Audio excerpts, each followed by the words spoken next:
السلام علیکم ورحمۃ اللہ وبرکاتہ۔ محترم عزیزوں اور دوستو، بہت سارے علاقوں میں یہ ایک رسم معاشرے اور سماج میں رائج ہے کہ جب کوئی عورت حمل سے ہوتی ہے، پریگننٹ ہوتی ہے اور اس کے حمل کو 7واں مہینہ لگ جاتا ہے، 7 مہینے اس کے شروع ہو جاتے ہیں، 7واں مہینہ شروع ہو جاتا ہے تو 7ویں مہینے میں ایک رسم منائی جاتی ہے جسے گود بھرائی کی رسم کہا جاتا ہے یا اسے ستواسا کہا جاتا ہے۔ تو اس رسم کے اندر ہوتا یہ ہے کہ جو رشتہ دار عورتیں ہوتی ہیں، جو گلی محلے کی جو جان پہچان کی عورتیں ہوتی ہیں، یہ اپنے اپنے گھروں سے اس پریگننٹ اور حاملہ عورت کے لیے کچھ چیزیں لے کر آتی ہیں، جس میں بچوں کے کھلونے ہوتے ہیں، پھل فروٹ وغیرہ ہوتے ہیں یا چھوٹے بچوں کے کپڑے ہوتے ہیں، اور وہ ساری چیزیں لا کر پھر عورت کے گود میں وہ ساری چیزیں رکھی جاتی ہیں، اور اس رسم کو، اس سارے عمل کو گود بھرائی کی رسم کہا جاتا ہے۔ تو میرے عزیز اور دوستو، دیکھا گیا ہے کہ اچھے خاصے لوگ اس رسم کو مناتے ہیں، اور 7ویں مہینے میں اس رسم کو ضروری قرار دیا جاتا ہے، اور اسے سمجھا جاتا ہے کہ بچے کی حفاظت کے لیے اور بچے کی مبارکبادی کے طور پر یہ رسم منانا چاہیے۔ تو اس طرح سے بہت ساری باتیں مختلف علاقوں میں الگ الگ طریقے سے رائج ہیں، اور ہر علاقے میں اس کے منانے کا الگ طریقہ ہو سکتا ہے۔ تو آج کی اس ویڈیو میں ہم اسے سمجھنے کی کوشش کریں گے کہ کیا اس طرح سے یہ جو گود بھرائی کی رسم ہے یہ شریعت کا حصہ ہے، کہ آپ صلی اللہ علیہ وسلم نے اس کا حکم دیا ہے؟ کیا صحابیات رضی اللہ تعالیٰ عنہن اجمعین جب حمل سے ہوتی تھی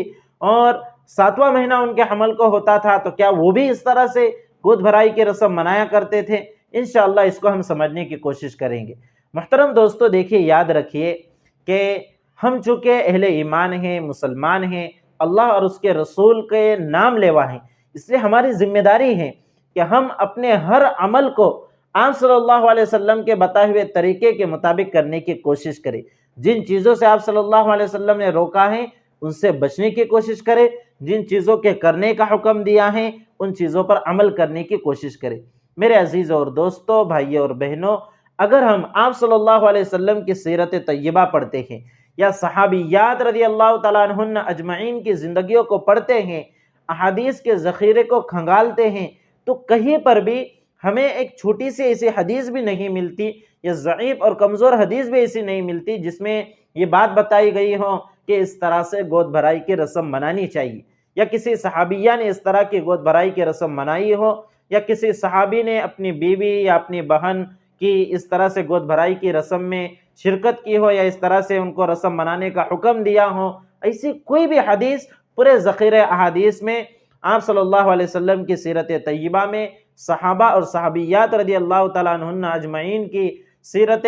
مبارکہ کے اندر ہمیں نہیں ملتی۔ تو ان ساری باتوں سے آپ کو یہ بات بخوبی آپ سمجھ سکتے ہیں کہ اس طرح سے گود بھرائی کی رسم منانا یہ بالکل بھی جائز نہیں ہے، اس کی بالکل بھی گنجائش نہیں ہے۔ تو پھر یہ گود بھرائی کی رسم مسلمانوں میں آئی کہاں سے؟ یہ سوال پیدا ہوتا ہے۔ دیکھیے، ہم چونکہ ایسے ملک میں رہتے ہیں، ایسے دیش میں رہتے ہیں جہاں پر مختلف مذاہب اور مختلف دھرموں کو ماننے والے لوگ ہوتے ہیں، اور ہر ایک کے مذہب میں ایک الگ رسم ہوتی ہے، ان کے اپنے اعمال ہوتے ہیں۔ تو یہ جو گود بھرائی کی رسم ہے یہ دراصل ہمارے ہندو بھائیوں کے مذہب کا حصہ ہے، ان کے دھرم کا حصہ ہے، اور چونکہ مسلمانوں کا ہندو بھائی بہنوں کے ساتھ اختلاط ہونے کی وجہ سے بہت ساری ایسی چیزیں جو ان کے مذہب کا حصہ ہیں وہ ہم مسلمانوں میں آ گئی ہیں، اور ہم اسے شریعت کا حصہ سمجھتے ہیں۔ تو یاد رکھیے کہ یہ ایک طرح سے ہندوانہ رسم ہے، ان کے اپنے عقیدے کے مطابق ہم اس کو برا بھلا نہیں کہتے۔ جہاں تک اسلام کا تعلق ہے،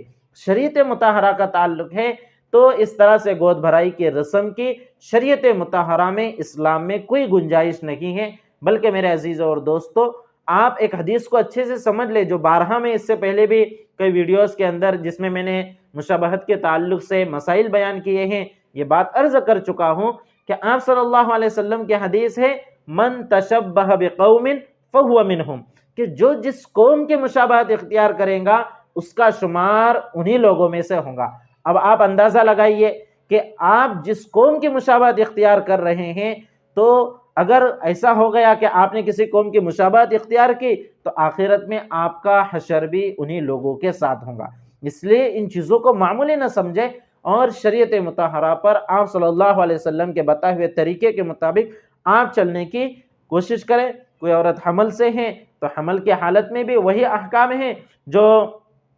دیگر حالات میں ہوتے ہیں، وہی نمازوں کی پابندی ہیں، اعمال ہیں، ذکر و اذکار کی پابندی ہیں۔ اور اگر آپ تاریخ اٹھا کر دیکھو گے تو ایسے بہت سارے واقعات آپ کو معلوم ہوں گے کہ جو عورتیں حمل کی حالت میں پریگننٹ ہونے کی حالت میں ذکر و اذکار کا اہتمام کرتی ہیں، تلاوت قرآن پاک کا اہتمام کرتی ہیں، اچھے اور نیک اعمال کا اہتمام کرتی ہیں، تو بچے کے پیدا ہونے کے بعد بھی ان ساری چیزوں کا بچوں کے اوپر بہت اثر پڑتا ہے۔ بلکہ ایسے ایسے واقعات بھی پیش آئے کہ کوئی حاملہ عورت اپنے پریگننسی کے حالت میں تلاوت قرآن کثرت سے کیا کرتی تھی، تو جب اس کو بچہ ہوا تو وہ بچہ آلریڈی 5 پاروں کا حافظ قرآن نکلا، یا پھر ایسا بھی ہوا کہ 10 پاروں کا حافظ نکلا۔ ایسے واقعات تاریخ کی کتابوں میں بہرحال ملتے ہیں۔ تو ایک چیز اس سے سمجھ میں آتی ہے کہ حمل کی حالت میں عورت کو اچھے کام کا اور نیک اعمال کا، نمازوں کا، تلاوت قرآن پاک کا اہتمام کرنا چاہیے، اور ان ساری واہیات رسم و رواج سے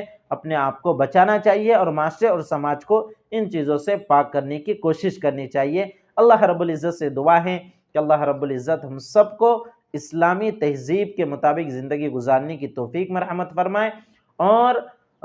جو غیر اسلامی جو تہذیبیں ہیں اور غیر اسلامی جو رسم و رواج ہیں ان سے ہمارے معاشرے اور سماج کو پاک و صاف فرمائے۔ السلام علیکم ورحمۃ اللہ وبرکاتہ۔